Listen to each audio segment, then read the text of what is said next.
দুইটা দুইটা ভয়ঙ্কর পাপের কথা বলে দেই।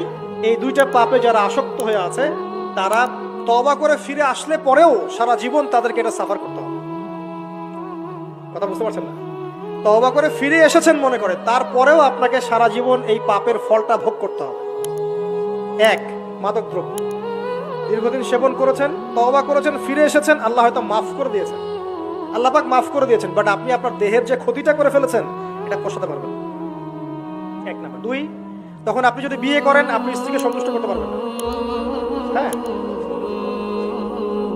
দুই নাম্বার হচ্ছে এই যে গোপনে যুবকরা যে পাপটা করে, মাস্টারবেশন, যেটাকে আমরা বলি হস্তমৈথুন, এই পাপ যেসব যুবকরা করছে বা করে, এবং অ্যাভেলেবেল এই পাপটা সবাই করে, কারণ এখন পর্নের যুগ, পর্ন দেখলে তো আর কোনো উপায় নাই, তখন তো এই পথেই যেতে হচ্ছে, নিজের উপরে নিজেকে জুলুম করতে হচ্ছে।